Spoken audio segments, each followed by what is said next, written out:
मेरे अंगना में आया करो, कन्हैया मेरे अंगना में आया करो, कन्हैया मेरे अंगना में आया करो, कन्हैया मेरे अंगना में आया करो, कन्हैया मेरे अंगना में आया करो।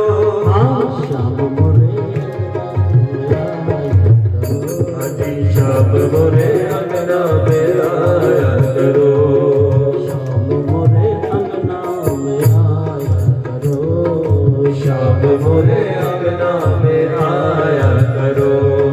तेरे लिए शाम मैंने माखन निकाला, तेरे लिए शाम मैंने माखन निकाला, तेरे लिए शाम मैंने माखन निकाला, तेरे लिए शाम मैंने माखन निकाला, माखन निकाला मैंने माखन निकाला, माखन निकाला मैंने माखन निकाला, माखन निकाला मैंने माखन निकाला, ओ माखन निकाला मैंने माखन निकाला। अरे आकर के भोग लगाया करो, ओ आकर के भोग लगाया करो, कन्हैया मेरे अंगना में आया करो, कन्हैया मोरे अंगना में आया करो।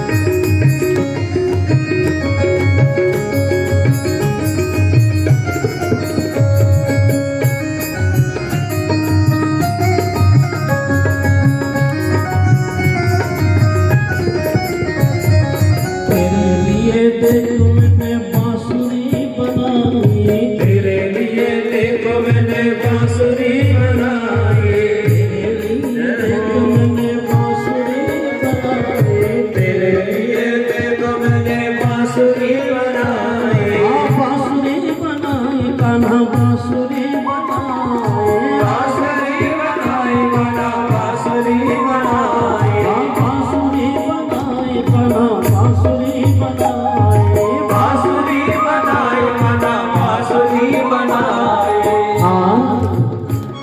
अरे आगे मीठी गाना सुनाया करो, आगे मीठी गान सुनाया करो, आगे मीठी गाना सुनाया करो, ओ आगे मीठी गान सुनाया करो, कन्हैया मेरे अंगना में आया करो, कन्हैया मोरे अंगना में आया करो।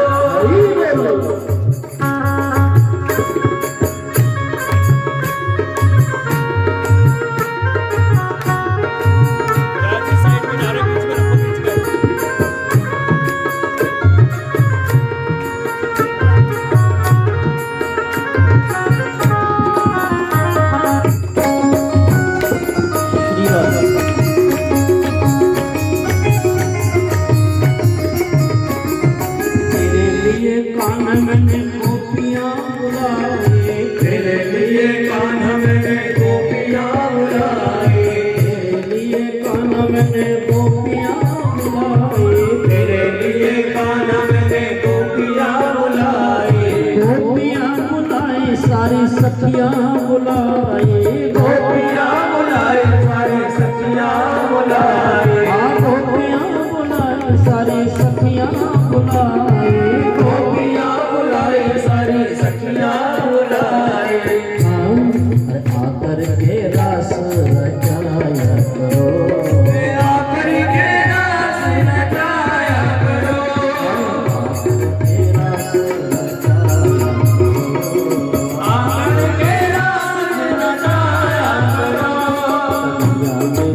उसमें घुंघरू लगाए, पायल बनाए उसमें घुंघरू लगाए, पायल बनाए उसमें घुंघरू लगाए।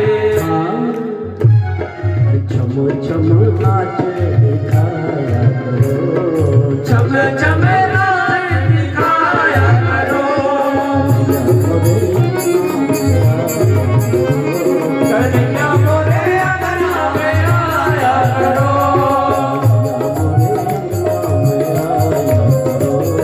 कन्हैया मोरे अंगना में आया करो, कन्हैया मोरे अंगना में आया करो, कन्हैया मोरे अंगना में आया करो, कन्हैया मोरे अंगना में आया करो। भागवत महापुराण श्री बालकृष्ण भगवान की। सुखदेव कहते हैं कि परीक्षित, भगवान की उन लीलाओं से, मधुर लीलाओं से सारा ब्रजमंडल आनंदित हो रहा है। नित्य प्रति गोपियों की, ब्रजवासियों की नई नई लीलाएं देखने को मिलती है। हाँ परीक्षित, एक बार एक कालीधाम में कालियानाग रहता था, भगवान ने उसका भी उद्धार किया। एक दिन भगवान ने समस्त सखाओं को कहा कि आज गैया चराने कोई नहीं जाएगा, आज हम यमुना किनारे क्रीड़ा करने जाएंगे। और समस्त बालों को लेकर के आज कृष्ण उस कालीधाम के किनारे आ गए। खेल प्रारंभ हो गया, क्योंकि भगवान कृष्ण ने विचार किया कि मुझे ऐसे तो जाने नहीं, कूदने नहीं देंगे कालीधाम में, कोई ना कोई तो कारण बनाना पड़ेगा। और जैसे महाराज खेल शुरू हुआ तो बैट आ गया भगवान कृष्ण के हाथ में, और जोर से इतनी गेंद मारी कि सीधी गेंद कालीधाम में जाकर के गिर गई। कृष्ण के एक मित्र थे श्री राम, उनकी वो गेंद थी। बोले कृष्ण मुझे मेरी गेंद ला करके दो। तो सबने समझाया, कृष्ण ने समझाया, भाई गेंद तो यमुना जी में गिर गई है, कालीधाम में कैसे लाई जाएगी? नहीं नहीं मुझे नहीं पता, मुझे मेरी गेंद चाहिए। भगवान उसको और उत्सुक कर रहे बोलने के लिए। देख देख देख सीधामा, मुझे गुस्सा मत दिला, अगर तू मुझसे ज्यादा आक्रोश में बोलेगा, ये बार बार मुझे गेंद की बार बार कहेगा, तो मैं जाकर के कूद करके तेरी गेंद ले आऊंगा। सखाओं ने कहा ना खाना मत कूदना, बड़ा विशेला सर्प रहता है, बड़ा विशेला सर्प रहता है। अच्छा भगवान ने कहा कोई बात नहीं।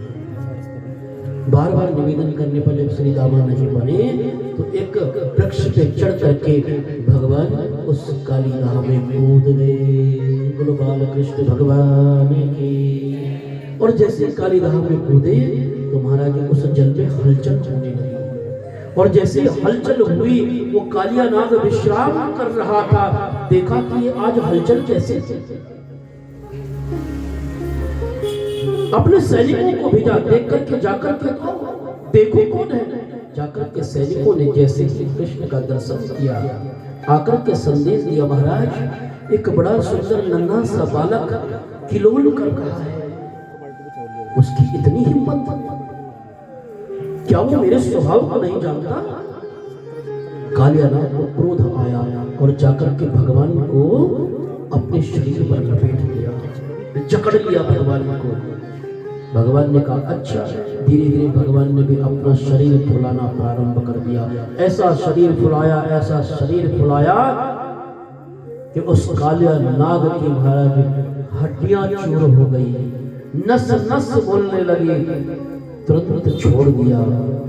घमासान युद्ध हुआ जल के भीतर ही, और भगवान ने युद्ध में इतना उसको पराजित किया कि उसके सिर पर आकर के बैठ करके नृत्य करने लगे। और इस दृश्य को देख करके जितने ग्वाल बाल थे सब जाकर के नंद बाबा को, यशोदा को, मैया मैया मैया कान्हा कालीधाम में कूद गया है, बाबा कान्हा कालीधाम में कूद। जैसे ही ब्रजवासियों ने सुना, सारा ब्रजमंडल उस कालीधाम में आ गया। मैया रोती हुई, बिलखती हुई, गिरती हुई, पड़ती हुई उस कालीदाह पर आई। उस ब्रजमंडल में जितनी गौएं थी अश्रुधारा उनकी बह रही थी और कालीदाह में आकर के मानो कृष्ण को पुकार रही हो, कृष्ण कहाँ हो, कृष्ण कहाँ हो। सुखदेव कहते हैं कि परीक्षित, आज इतनी भयानक स्थिति देख करके जैसे देखा तो कृष्ण उस कालियानाथ के सिर पर विराजमान। सुखदेव उन कालियानाथ की बहुत सी पत्नियां थी। विचार किया, मेरे स्वामी का कितना बड़ा सौभाग्य है, जिन चरणों को पाने के लिए ऋषियों ने, मुनियों ने, संतों ने अपना सारा जीवन व्यतीत कर दिया, उनको भी भगवान के चरणों की प्रीति प्राप्त नहीं हुई। आज वो चरण हमारे स्वामी के मस्तक पर स्वयं आ गए हैं।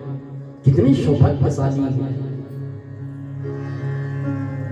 लेकिन बाद में विचार करने लगे, अगर भगवान ऐसे ही इनके सिर पर नाचते रहे तो महाराज इनका तो राम नाम सत्य हो जाएगा। प्रार्थना की भगवान से। कालियानाग हार करके, थक करके भगवान को प्रणाम करने लगा और कहने लगा कि प्रभु एक बात बताओ। बोले क्या? क्यों मुझे इतना दंड दे रहे हो? तो भगवान ने कहा, जो भी गाय तुम्हारे इस कालीदाह में जल पीने के लिए आती है, जो भी जीव जंतु आता है, तुम उसको खाते क्यों, मारते क्यों? तो कालियानाग ने कहा, अच्छा एक बात पूछूं आपसे। बोले पूछो। बोलो, इस दुनिया को बनाने वाला कौन? भगवान ने कहा, मैं। कहने मुझे बनाने वाला कौन? भगवान ने कहा, मैं। कि मेरे अंदर विष भरने वाला कौन? भगवान ने कहा, मैं। तो बोले, इसमें मेरी क्या गलती है? भगवान ने कहा, देखो कुछ भी है, तुम्हें इसे छोड़ करके आज ही जाना पड़ेगा। गुरु श्रीमद् भागवत महापुराण की। और कहते हैं कि नागपत्नियों के आवाहन पर और उस विषैले नाग के आह्वान पर, प्रार्थना करने पर भगवान ने उस कालिया नाग को मूर्छित करके कहा कि देखिए, आज से तुम इस जल को छोड़ करके, ब्रजमंडल को छोड़ करके चले जाइए। प्रार्थना की, प्रभु इसमें मेरा कोई दोष नहीं है, कृपया मुझे क्षमा कर दीजिए। कि भवान ही कारणं यत्र सर्वत्र जगदीश्वरः अनुग्रह निग्रह वा मन्यसे यद विदेहिनः मन्यसे तद विदेहिनः। छोड़ करके वो कालियानाग रमणीक नामक द्वीप पर चला गया। हाँ सुखदेव कहते हैं कि परीक्षित भगवान की अनंत लीलाएं हैं, अनंत लीलाएं हैं। भगवान अपनी लीलाओं के माध्यम से सबका उद्धार करते हुए चले जा रहे हैं। और ब्रजवासी भगवान से अनंत प्रेम करते हैं, अनन्य प्रेम।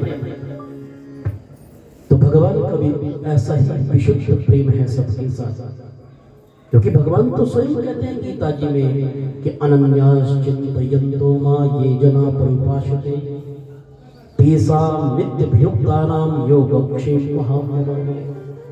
जो जीव सब कुछ त्याग करके मेरी शरण में आ जाता है, मैं उसकी हमेशा रक्षा करता हूँ, हमेशा रक्षा करता हूँ। परीक्षित भगवान की अनंत लीलाएं हैं। हाँ, एक दिन की बात, मैया रसोई में सुंदर सुंदर व्यंजन बना रही थी और जैसे व्यंजन की खुशबू कृष्ण को आई तो दौड़े दौड़े किचन में जाकर के माँ का पल्लू पकड़ लिया। भैया क्या बना खाना? हट हट, मुझे मत छू। क्या हुआ भैया? मैं भगवान के लिए भोग बना रही हूँ। तो मैया थोड़ी सी मुझे खिला दे ना बेटा, ना, पहले भगवान को भोग लगाएंगे, उसके बाद तुम्हें खिलाऊंगी। अच्छा ये तो बताओ कौन से भगवान जी के भोग लगाना है? बोले गोवर्धन भगवान, गिरिराज इंद्र भगवान, हमारे भगवान इंद्र हैं और हम प्रतिवर्ष इंद्र की पूजा करते हैं। क्यों मैया? अरे तो मेरा दिमाग मत चाट, जो अपने बाबा से पूछ। और जाकर के नंद बाबा के पास भगवान गए, बाबा एक बार तो पूछो। हाँ बोल बेटा, ये इंद्र कौन है और इसकी पूजा क्यों कर रहे हैं? मैया सुंदर सुंदर पकवान बना रही है, मुझे नहीं दे रही है, कह रही कि इंद्र को खिलाना है। पहले ये है कौन? अरे बोले इंद्र भगवान है, देवता है।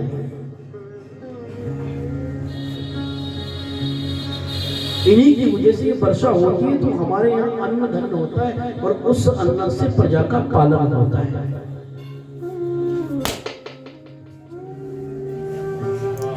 अच्छा बाबा, क्या इतने चमत्कारी हैं? बोले हाँ बिल्कुल, ये वर्षा नहीं करेंगे तो सब सूखा पड़ जाएगा महाराज, अन्न नहीं होगा तो सब जीव भूखे मर जाएंगे। सुखदेव कहते हैं कि परीक्षित, कर्मणा जायते जंतु कर्मणेव विलीयते, सुखम दुखम भयम क्षेमं कर्मणेवाधिपत्यते। भगवान ने कहा कि अच्छा बाबा एक बात बताओ, उस इंद्र ने कभी आपको दर्शन दिए? बोले बेटा दर्शन तो कभी नहीं दिए। तो जिसने दर्शन नहीं दिए, जिसका अता नहीं पता नहीं, और आप उसकी पूजा कर रहे हैं, मैं तो कहता हूं कि छोड़ दो, आप गिरिराज भगवान का पूजन करो। नंद बाबा ने कहा ये गिरिराज भगवान कौन है? अरे भाई हम जानते नहीं कौन है क्या है, और फिर गिरिराज भगवान से हमें क्या लेना देना, हमारे लिए तो इंद्र ही सब कुछ है।